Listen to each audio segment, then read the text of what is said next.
Long ago, before this day's confusion did begin,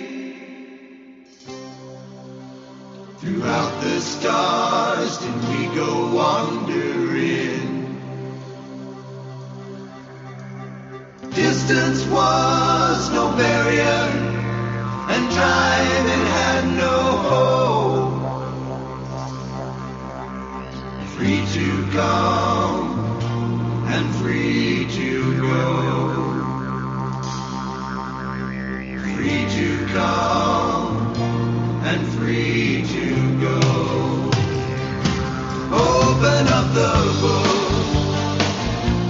book of stars. Open up the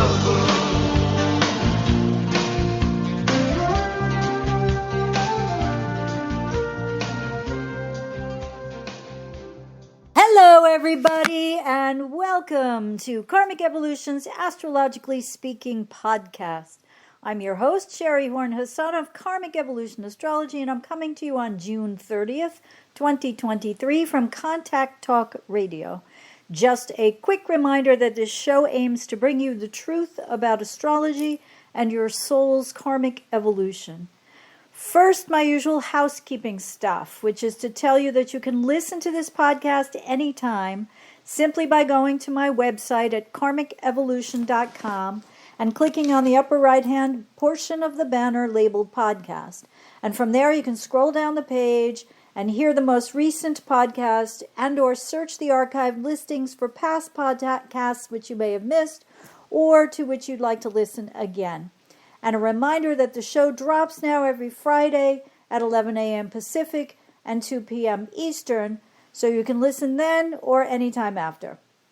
And while you're there, you'll still see above the most recently posted show a downloadable freebie labeled How to Keep Your Sun Sign Happy, which is friendly advice for every sun sign from renowned evolutionary astrologer Stephen Forrest about what each of us, depending on our individual sun sign, needs to be happy. And this is based on an interview I did with Stephen a couple years ago, and he's given me permission to distribute it more widely as a means of promoting the validity of astrology in our lives. And yes, it'll sign you up for my newsletter, Conversations About Consciousness, but you can, of course, unsubscribe anytime.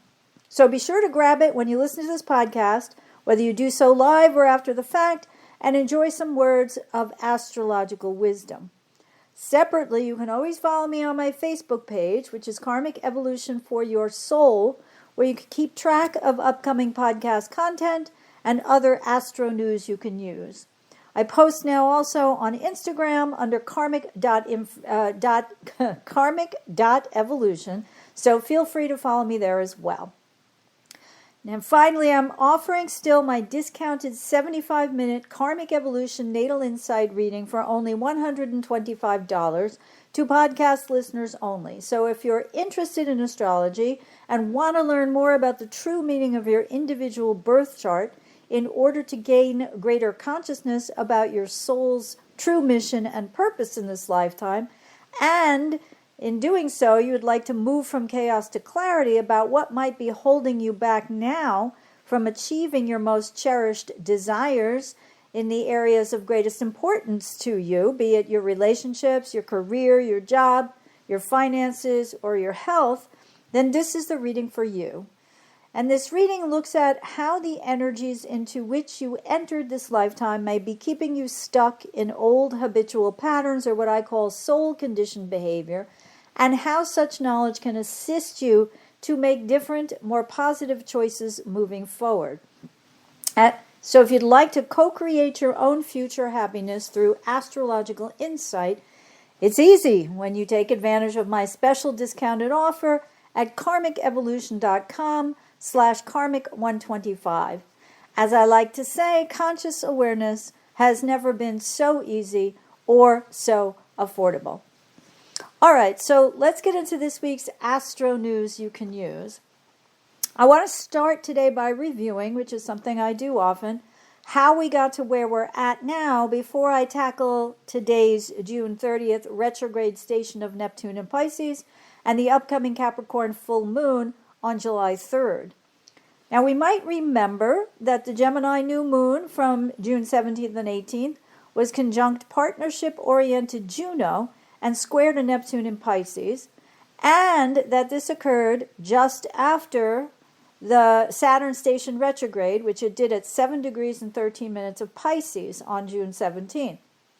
And that, at that time, we were asked to plant seeds that could blossom into new perspectives, opinions, and attitudes, particularly about those with whom we'd previously chosen to partner.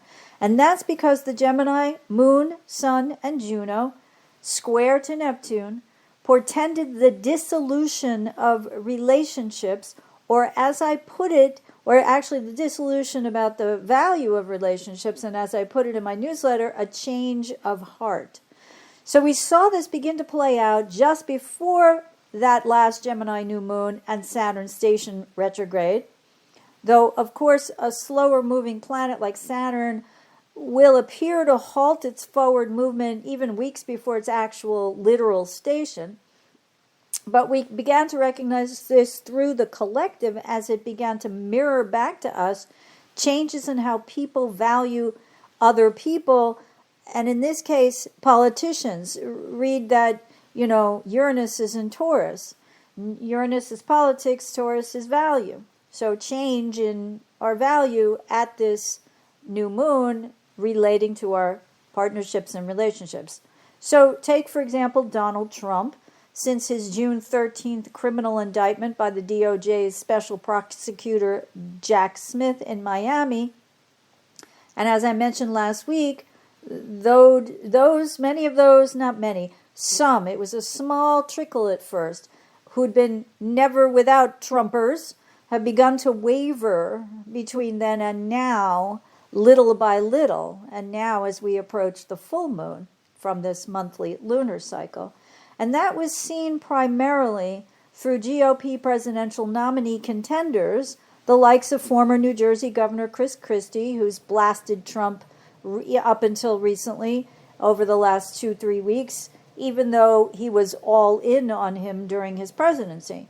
And I mentioned last week, too, that many of Trump's sycophants and those who did his bidding while he sat in the White House, people like Attorney General Bill Barr, who messed with the Mueller report's announcement by downplaying the importance of what was really in it, and several others. I mentioned them, Mike Mulvaney and Mark Esper, the former defense secretary at the end of Trump's term, and others who started speaking out against Trump because at this point they look back on January 6th and realize that maybe they shouldn't have been such sycophantic allies of his. Now, however, we've seen not only since the first quarter lunar square on January 26th, which was followed by Mars and Leo's exact square to Uranus in Taurus that day, but also Mercury and Gemini's quincunx to Pluto retrograde in Capricorn June 26 too, as we've waxed into the sudden, surprising, and often shocking and potentially violent events. Now, I'm talking about the Mars-Uranus square on June 26, and in America, thank God, events were not violent. They were rather more sudden and unexpected, and I'll get to those in a minute. However, this was not so in Russia, as we clearly witnessed the events of a failed coup there, mirrored back to us in the days preceding that June 26 exact Mars-Uranus square, which is to say, of course, as it was waxing in strength. And since then, of course, the failed Russian coup has led to much talk about whether or not Vladimir Putin's power has been diminished, and everyone can basically draw their own conclusion. I don't look at Putin's chart, primarily because it does not have a positive rating. There are 2 different birth times for him. There's different birthdays for him. And so I don't put a lot of stock in his chart. But regardless, the combo of the Mars-Uranus and the first quarter square aspects energies told us that the rapid, unexpected, potentially shocking events foretold by the Mars-Uranus square were then fueled by adjustments that had to be made when previously hidden additional information came to light. And that's via the Mercury in Gemini still quincunx to Pluto retrograde. So sticking with Russia for a minute as a good illustration of these astrological themes, we saw as a result of this aborted coup, Putin had to adjust to these new circumstances rapidly, which he did, of course, by sidelining his old friend and now nemesis Yevgeny Prigozhin, who is the Kremlin-connected businessman who controls the notorious Wagner mercenary group. Now, Wagner did Russia's dirty work, military dirty work, in terms of fighting not only in Ukraine over the past year and a half, but also in places previously like Syria during its civil war and in northern Africa in the past. And his recent coup really had more to do with infighting, as Prigozhin called for the two Russian generals who he believed had betrayed his fighting forces through lack of military support, not enough equipment, not enough ammunition, etc., and he wanted them to step down. And apparently the last straw for Prigozhin was when he accused these generals of actually sabotaging his Wagner forces in Ukraine by actually attacking and killing some of them. Now, let's not forget Prigozhin is no good guy here. So, it's kind of interesting, too, that during this whole thing, some of us, I think, in the West and some in Russia proper looked at Prigozhin as a bit of a hero, right, for standing up to Putin. Now, the Russians are going to have different reasons for that than many of those of us in the West. But Prigozhin is no sweetheart. He is a mercenary, and he is cruel, and certainly, the idea wouldn't be that anyone would prefer that Putin be replaced by him. But nonetheless, this was one of the areas in which violence played out in the world. So let's not forget that this same Mercury quincunx to Pluto retrograde in Capricorn that day on the 26th, when the Mars-Uranus square perfected, asked us to adjust how we think as newly revealed information made its way into the collective. And we can see the shadow of Pluto retrograde in Cap, here quincunx by Mercury in Gemini, as Prigozhin's complaints rose to the surface, and this rift between him and the generals, which ultimately led to the rift between him and Putin, who he supported all this time, was revealed through Mars military action. And of course, most of us know by now that his troops got to within about 135 miles of Moscow and represented the greatest threat to Russia's power, Russia's regime, read Putin's power, in decades. So this was a big deal. But later that day, also on June 26, Mercury entered uber-sensitive, compassionate, nurturing, but often moody Cancer, where the messenger god will remain until July 10th. And communication started to pivot then and now to convey the need for greater security through the nurturance and support of family. We might witness as one very good example Vladimir Zelensky's once again repeated call that day to have Ukraine accepted to become part of the NATO quote-unquote family. Now, Mercury in Cancer can also make us feel like retreating when we're hurt, or temper our communication, with a little bit of the negative side of Cancer, which is like sulking and whining. But positively, we may communicate more protectively when it comes to those that we nurture, our family, our children, and those for whom we feel lovingly responsible. And since it's officially summer now in the Northern Hemisphere and people are traveling again post-pandemic and getting together with families, etc., the Sun and Mercury in Cancer denote time for family vacations, especially at the beach, Cancer's the water, and other occasions such as school graduations, weddings, barbecues, picnics, parties, etc., etc. So that's how it may play out in each of our own lives or our own little microcosms. But the Cancer Sun's watery trine to Saturn retrograde in Pisces, which occurred yesterday on June 28th, and is followed by Mercury's trine to Saturn late today. It occurred 2 days ago on June 28th, and Mercury's trine to Saturn is late Thursday, June 29th, and early today, June 30th. And together these mean that it's time to seriously review our plans, our goals, and our objectives for the future. And because this energy is lingering still, our critical facilities are sharp now. We can see more clearly what needs to be done on a practical basis.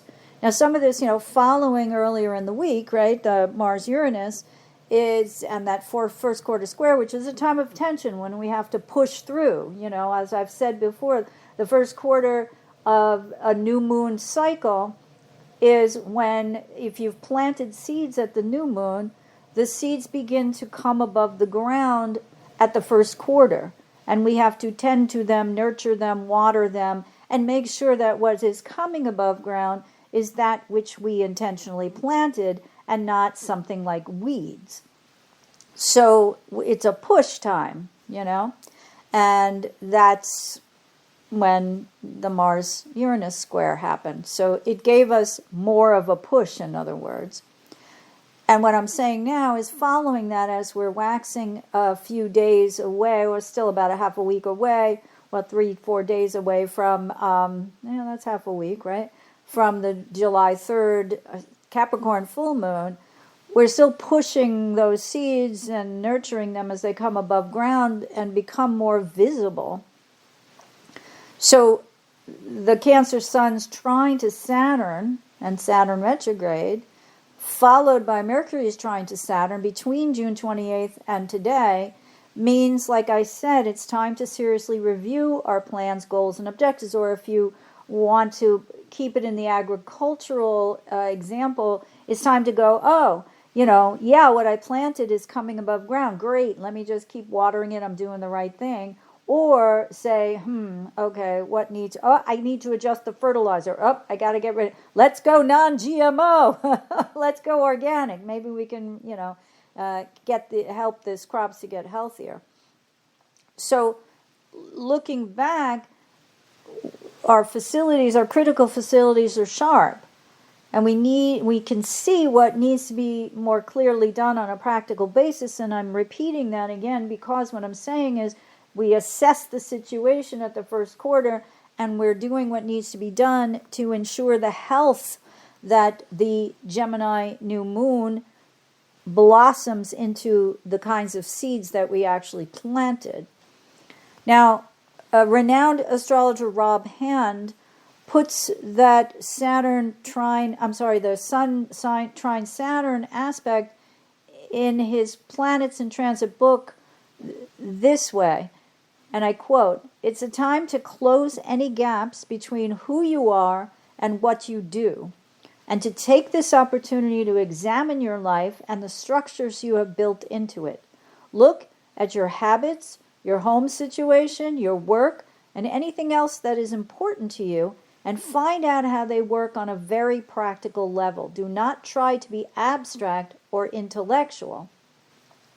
And he continues, "Today you can organize and make an overall plan for the way you would like to organize your affairs, and then arrange them accordingly. Because you work very thoroughly and meticulously under this influence, your efforts will achieve lasting results." That's the Saturn part.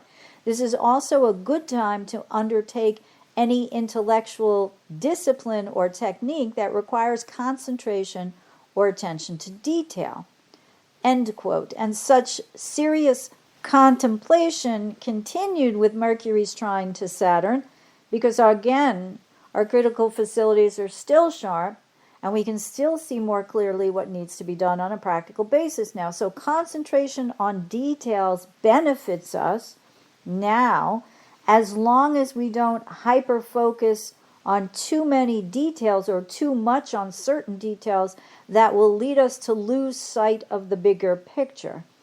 In other words, keep your eye on the prize.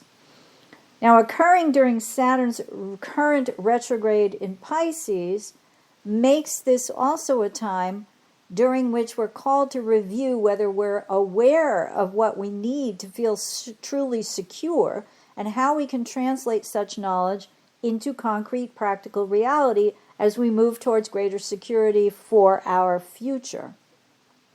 Now, the other response we might have, or some of us might have, to Mercury in Cancer now also is that this energy may cause this, a number of us to communicate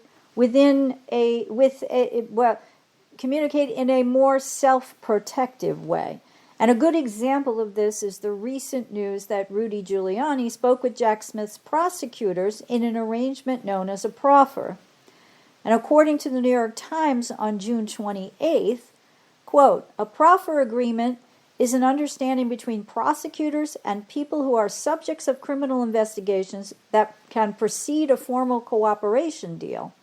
The subjects agree to provide useful information to the government, sometimes to tell their side of events, to stave off political charges, or to avoid testifying under subpoena before a grand jury.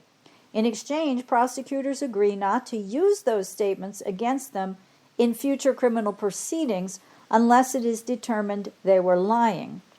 Or, as the Daily Kos puts it, and here I quote, "Informally, a proffer is often referred to as a queen for the day agreement, where the witness can give his side of the story without repercussions, as long as he does not lie in his answers. If he does, then all bets are off."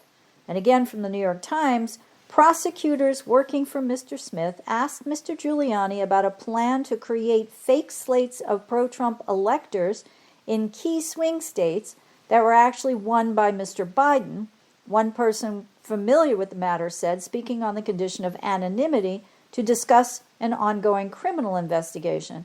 They focused specifically on the role played in that effort by John Eastman, another lawyer who advised Mr. Trump about ways to stay in office after his defeat. End quote. Giuliani also reportedly answered questions about Sidney Powell and his voluntary interview under the proffer agreement was a significant development in the election interference investigation led by Jack Smith, the special counsel, and the latest indication that Mr. Smith and his team are actively seeking witnesses who might cooperate in the case, Daily Kos also notes. And it remains to be seen whether what was offered up by way of testimony by Giuliani results in either full or partial immunity going forward. So we shall see.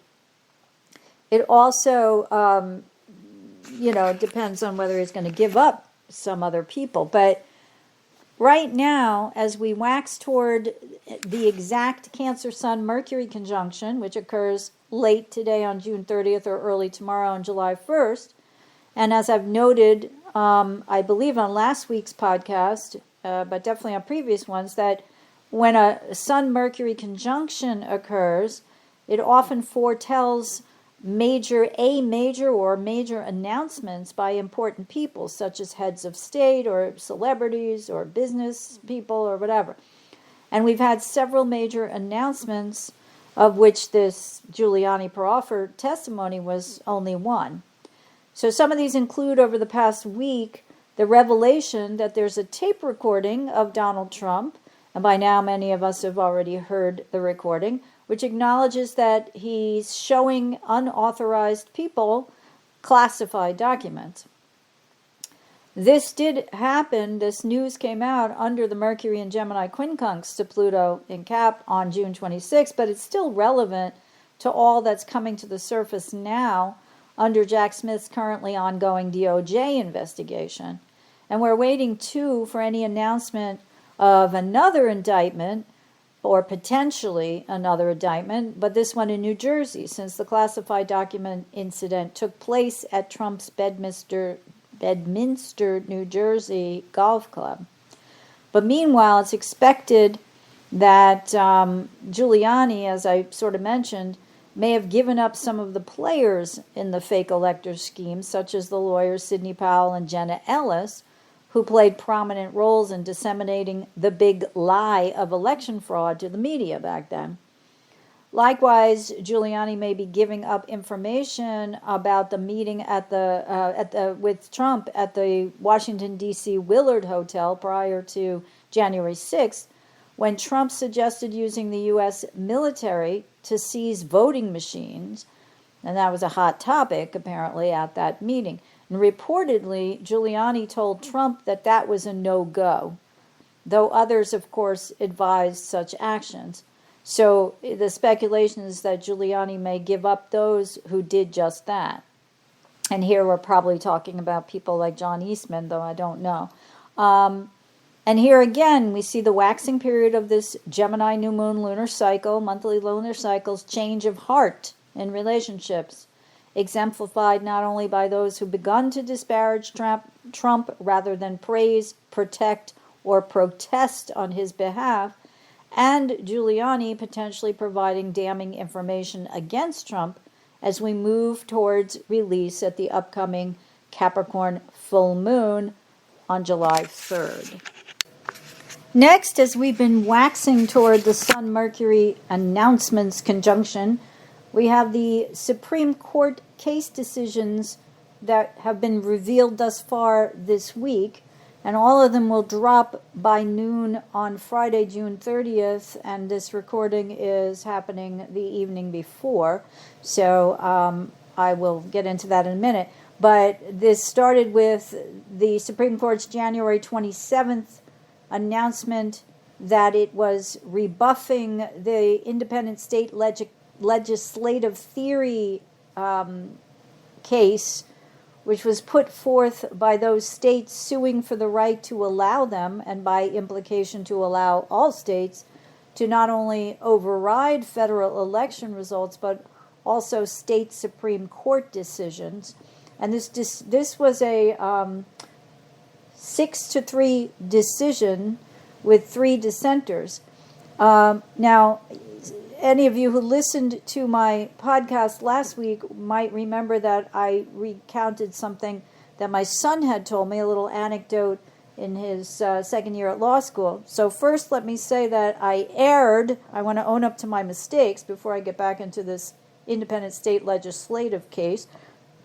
When he spoke to his professor about the dissents on a particular case written by Samuel Alito, whose chart I went into last time, and I still agree with the things that I said about his chart, but that it was Clarence Thomas who the professor said his dissent sounded like he was writing while he was on an acid trip, not Alito. But, I don't know. They both seem pretty Neptunian to me, although Clarence Thomas is Cancerian and Aquarian. He's got that Aquarius moon with Pluto on it right now, and nodes are going to square it too. So that's another topic for a later date. But when discussing this independent legislative theory case, or state legislative theory case, my son told me that even though it reads as a 6-3 decision, it's actually more like a 9-0 decision in practical reality, because the 3 dissenters on the court did not dissent because they would have supported the independent state legislative argument, but rather they dissented because they would have dismissed the case on procedural grounds, because they thought the case was already moot because it had already been decided, I believe, by the lower court, which is how it got appealed to the Supreme Court. And Clarence Thomas wrote the dissent about its being moot based on its invalidity for all 3 of the dissenting justices in the 6-3 decision. Now, I have some other questions about that I've put forth to my son. I'm waiting for an answer, but they really revolve around, some points of law, because I was like, why would the Supreme Court even take up a case if 3 of the justices didn't feel it was a valid case? Did they just get outvoted by a majority vote and therefore stick to their original argument, which was why they didn't want to take the case in the first place, through their dissent, or was it something else? So I'll report back when I get back the answer. But also, by the time of this podcast recording, the Supreme Court announced its decision to ban affirmative action at U.S. colleges based on a case, two cases stemming from two cases filed by Harvard against Harvard University and the University of North Carolina. And as per the Washington Post, the headline is Supreme Court restricts race-based affirmative action in college admissions. It goes on to say landmark cases involving Harvard and the University of North Carolina asked the Supreme Court to ban affirmative action or using race in college admissions. I'm not going to go into the whole thing. Most people can research affirmative action, but it also undoes, like the Dobbs decision did, related to Roe versus Wade in the case of bodily autonomy of women and their right to health care. It undoes about 50 years of precedent. I believe the affirmative action laws were put into place in the 1970s. So we're looking at another area where I think Pluto retrograde in Capricorn is showing itself. We're sticking not with tradition, right? It's like this court wants to undo what the liberal courts of the 60s and 70s did. And they basically, their argument basically is that affirmative action worked, and we no longer need it. Which, of course, is, many of us believe is BS. But they also announced their decision to protect the religious freedoms of U.S. citizens. And NPR broadcast this. SCOTUS hands victory to religious groups in Sunday work case. The court ruled in favor of an evangelical Christian postal service carrier who refused to work on Sundays for religious reasons. The other major case decision, well, wait a minute, let's stick with that one. I think that was a 9-0 decision, actually, and I think the court held in favor of employers being mandated to have to give time off to employees based on, religious holidays, etc., as long as it doesn't hurt the bottom line of the company. So there is a sort of caveat there. But it sounds to me like their ruling was not so much in favor of the majority Christian population, which is endangered in this country, obviously, by becoming a minority soon, but rather because they wanted to uphold protecting the rights of anybody of any religion who requires time off for a religious purpose. Again, as long as it doesn't hurt in any way, or the hurt is minor, to the inconvenience of maybe finding someone to take that shift or whatever is, not major for the company. And the other major case decision that is yet to be announced, which I would assume is coming the morning of June 30th, and you'll know by the time you're listening to this, involves the legality, or this is the biggest case, of Biden's plan to forgive student debt.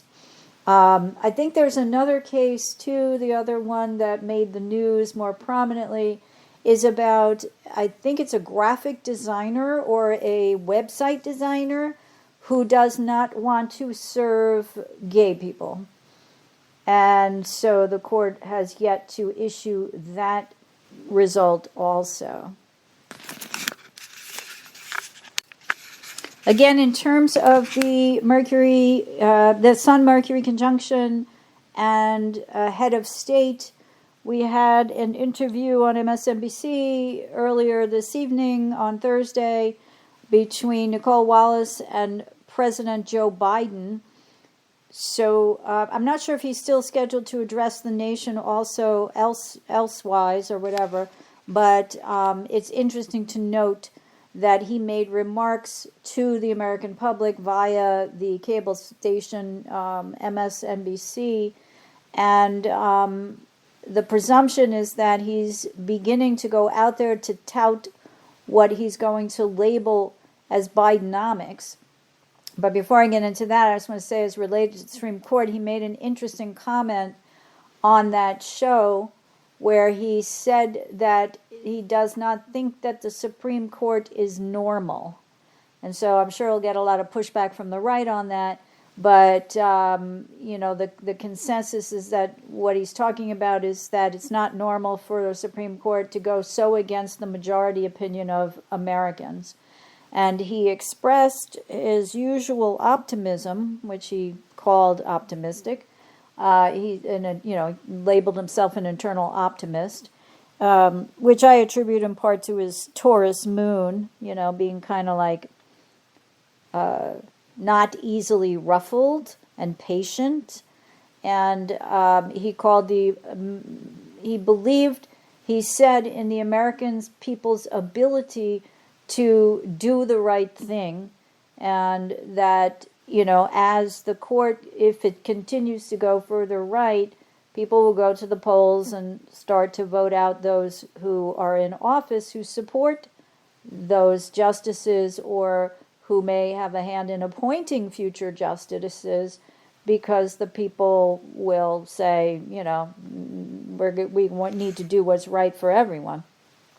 Anyway, back to the announcement, I said that, they're labeling it Bidenomics, which is obviously taking a page from the moniker Reaganomics, that, when Reagan bragged about a good economy.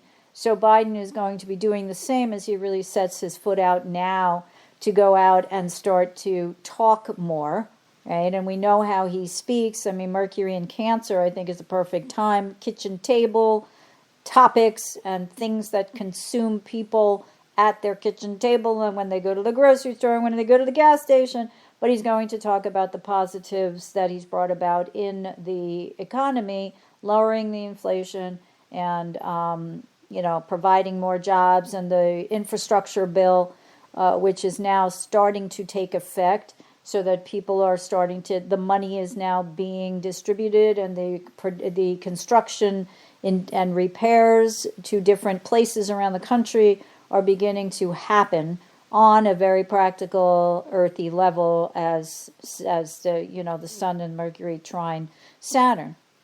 So the put your money where your mouth is stuff. The irony is, of course, that many in the GOP who voted against the infrastructure bill are already taking credit for it locally. So, we have to count on people understanding that they voted against it, but now want to take all the accolades for the fact that it's happening. Now, when Neptune stations retrograde at 27 degrees 41 minutes of Pisces on June 30th, which is today, that will happen at approximately as you're listening to this show when it first drops, 2:07 p.m. Pacific and 5:07 p.m. Eastern. And that is where the god of the sea will remain in Pisces until it's direct again at 24 degrees and 53 minutes of Pisces on December 6th. So Neptune will recover old ground to help us become more realistic rather than less realistic. And the trines by the Cancer Sun and Mercury to Saturn again therefore bode well now, as we're able to think clearly when Neptune's station retrograde begins, because that period can help us to begin to dissolve any false values and fantastical goals that we may have been harboring in our brains or our wishful thinking psyches between now and when it stations direct on December. I have two dates here. I said December. Yeah, it's December 6th. As Erin Sullivan puts it in her book, Retrograde Planets, Traversing the Inner Landscape, and here I quote, "The erosion of false values and fantasy goals is a positive result of Neptune's cycles, eventually resulting in a more realistic and practical attitude toward life. Its repeat over particular degrees through long periods of time reinforces one's new perspectives from several levels, for as Neptune backtracks, all other transits continue to move on, so that the next hit from Neptune occurs, when the next hit from Neptune occurs, one's perspective has altered completely." Now, how interesting is it that this is happening, or the beginning of this part of the cycle is happening as we're waxing towards the Capricorn full moon, which is the apex of the having planted new seeds to change one's perspective with the explicit instructions that it pertains to relationships, which the Neptune retrograde does not specifically mean relationships unless we're talking relationship to oneself. But she's referring here, of course, to transiting Neptune, quote unquote, hitting a natal planet in one's chart. So if anyone has Neptune in aspect to a particular planet, angle, or other sensitive point now between these degrees, this is the period during which delusions may prove to be just that in the end. Neptune, especially in its own sign of Pisces, is often likened to the embryonic state of being in the mother's womb. So it's clear that during Neptune's retrograde periods, gestation is taking place in the watery realm of the Uroboric waters of the womb. And a few of us may experience this literally. Well, not me, because I'm way past childbearing years. But basically, of course, it's a metaphor.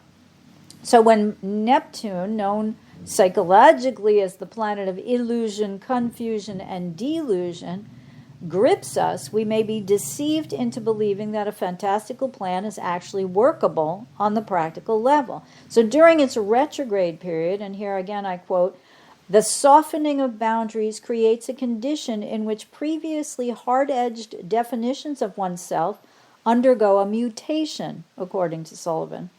Ultimately, one's ego is softened and becomes less arrogant, assuming a more humble role within the whole of oneself. This has its dark side in that the insecurity and malleability can render one highly susceptible to manipulation and coercion. Inevitably, the ego may not be the source of true wisdom during a Neptune transit, because primarily Neptune serves the deeper self, the core essence of our nature, which ultimately, quote unquote, knows what is meant to be born. And what's so interesting here now is that Neptune joins both Pluto in Capricorn and Saturn in Pisces, which are both retrograde, as they appear to move backward through the heavens until Pluto is stationed direct January 20th, 2024, and Saturn stationed direct November 4th, respectively. So it bears pointing out that there's an archetypal symbiosis between Pluto, now retrograding through the sign ruled by Saturn, as Saturn retrogrades through the sign ruled by Neptune, going retrograde. And that they're all connected on some level as we witness the rise to the surface of the seamy, dark shadow underside of the Capricorn's lust for power, control, and money, simultaneous to the dissolution of boundaries. So, in other words, what's quite fascinating, right, is that I'm struck always by Aaron Sullivan's words, because I think when you apply them to the actual current events, you begin to see that they are not just kind of objective, they become more subjective, right? So I'm gonna say this again. Ultimately, one's ego is softened and becomes less arrogant, assuming a more humble role within the whole of oneself. But if we extend that, because Neptune is a collective planet, to the collective, which has, I think we could say, fairly egotistically or arrogantly been assuming that, there was election fraud and all this stuff that has to do with what's going on, at least here in America, in terms of the Department of Justice's investigations and all the things that I've been talking about here, that this retrograde period might actually be the beginning of the end of some of this psychosis that's gripped like 30% of the American population, or certainly a large percentage of conservatives, particularly those who are members of the Republican Party. And so, the question here is that she says this has its dark side, and that the insecurity and malleability can render one highly susceptible to manipulation and coercion. So does that mean as the collective comes out of this sort of collective psychosis time, is it still susceptible to manipulation and coercion of some other fantastical story? Or, as she says, inevitably the ego may not be the true source of wisdom. That's the lesson, right? That getting what we want, as Pluto retrogrades through Capricorn, that power or ultimate power is not the desired goal, because that's not the true wisdom of the collective soul, which we're going to assume there is such a thing. So, and that she says the Neptune, it may not be the source of true wisdom during a Neptune transit, because primarily Neptune serves the deeper self.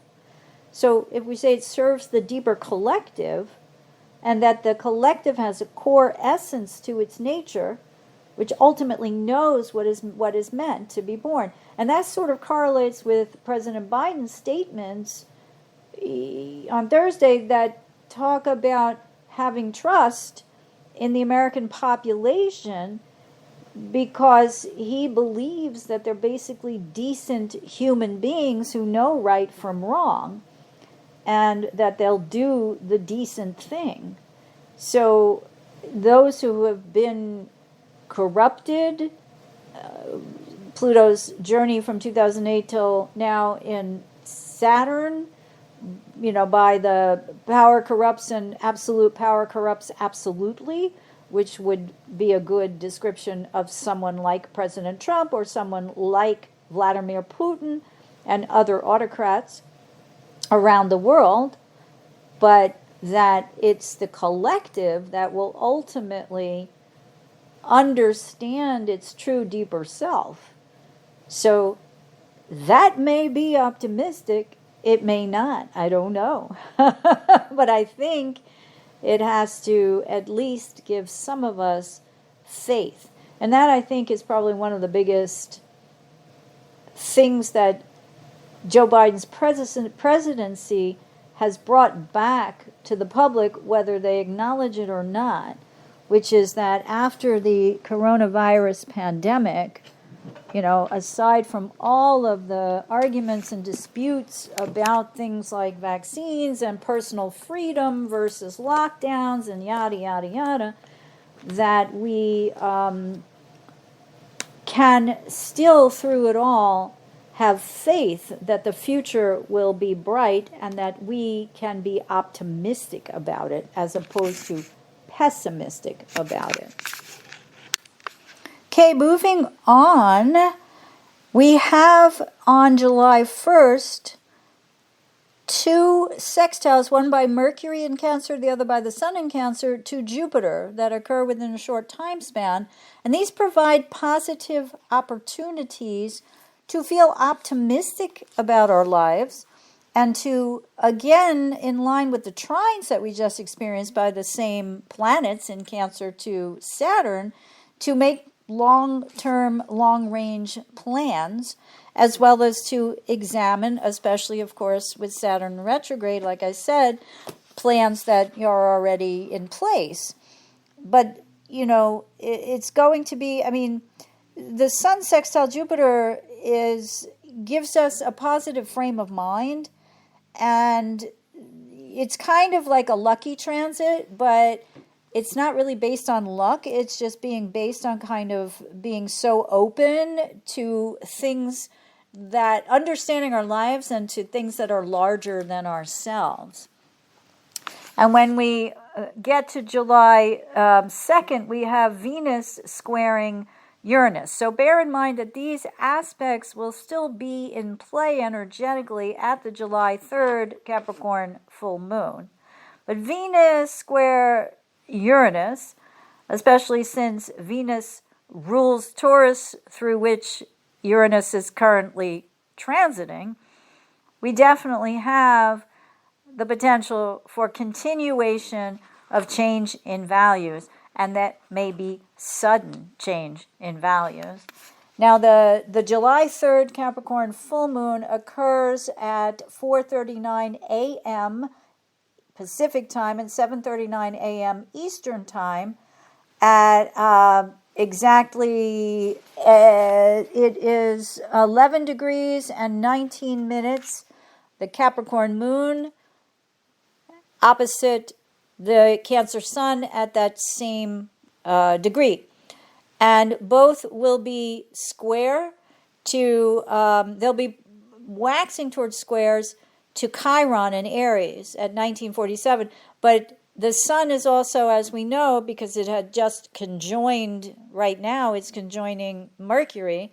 Mercury is also in the mix. So the moon is opposing Mercury and the sun, and they're all working towards squaring Chiron. Now, the other square that's there, although it's not opposite Chiron, but it is square the sun and the moon, is Ceres, who I've spoken about before. She's separating from her opposition to Neptune, which was in play at that Gemini new moon and after, but she is at 3 Libra, and she is waxing towards squares there too. So there's something about sustenance here. But the Capricorn full moon is, in my opinion, a time about when, as all full moons are, the moon, the moon reflects the light of the sun back to itself. And of course, the sun and the moon and the full moon are always in opposite zodiacal signs. So when this full moon occurs, it reminds the Cancer sun and Mercury, which are moving into squares to Chiron, to stop being so sensitive. And the worst thing you can say about Cancer energy is that it can be infantile, in its belief that one can get what one wants simply by whining or crying or refusing to negotiate, right? And because Juno is still in the mix here too, I don't know if I said that, but Juno's at 6 Cancer, the sun's at 11, and Mercury's at 14. The moon, of course, is at 11, and they're all, like I said, square, except Juno's a little further away from squaring Chiron. But Juno is still somewhat connected in the stellium to the sun and Mercury, and in opposition to the moon, or the moon, which moves faster, is in opposition to Juno. So we've still got this message that it's infantile to stick to our old partners once we've learned new information about them that has changed the way that we used to value them. And, again, just what I went through ad nauseum about Neptune's station retrograde being a time when we can dissolve any unrealistic, fantastical thinking in order to accomplish our future plans successfully. This is a very pivotal moment, I feel. So if we can release, because, the uber-sensitive Cancer archetype is infamous for retreating when it's hurt and for holding up in its shell until it feels safe to come out again. And moon-ruled Cancer archetypes also about the past, memory, and habit.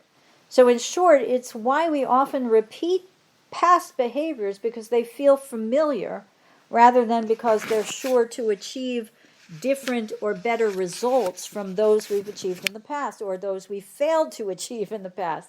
And so we may mistake what feels familiar and comfortable for what is actually good for us. So letting go of such unconscious behaviors based on habit, based on past, based on memory, is usually one of the most difficult things for us humans to achieve. For example, and I'm just going to say this straight out, although people may object, I was a fat kid, and I associated feeling overly full as familiar. And therefore, although uncomfortable on one level, on a physical level, completely familiar and therefore comforting on another. And that's an example, of what I'm talking about here. Plus, of course, in our culture or in my culture, food is often interpreted as love. Have another scoop of ice cream, and that's true for much of Western culture. Me eating too much means you're well nurtured. My mother always used to tell me that her father, my grandfather, who came from the old country of Riga, Latvia, became corpulent in midlife because he believed, as did many people of his generation, born in the 1800s, came to America probably in the late 1800s, that being corpulent was a sign of prosperity. In other words, it meant that he had enough money to eat well, and to feed his family, etc. Although, of course, the definition of quote-unquote eating well then was not at all the same as it is now. I mean, for example, being able to eat meat, especially during the Depression era, was something that people were very proud of, right? So, we're looking at a time now when we have the capability to let go of, like I said, unconscious, habitual behavior. The definition of insanity is doing the same thing over and over again and expecting different results. But in this case, throughout this monthly lunar cycle, we're going to reach the apex of being able to release specifically the people and the partners, or the people with whom we've partnered, who are no longer able to allow us to grow up. Right? And that's where some of the Neptune retrograde comes in, because when you're young, you can dream of being an astronaut. You can dream of being fantastical things. Now, for some people, yes, you can be a celebrity or a big businessman, and that can come true. But for the most part, if you talk to a 5-year-old and ask them what they want to be when they grow up, it's going to be something that's likely not practical, or certainly the scale will fall less on the practical side. I'm not belittling anyone who has a dream and that, saying they can't make it ultimately come true. But we all know, how do you get to Carnegie Hall? Practice, practice, practice, right? It's not just all about luck. So anyway, I want to leave you with that because my time is running out. And maybe next week I wanted to talk about another sudden event, which was Madonna's medical ailment.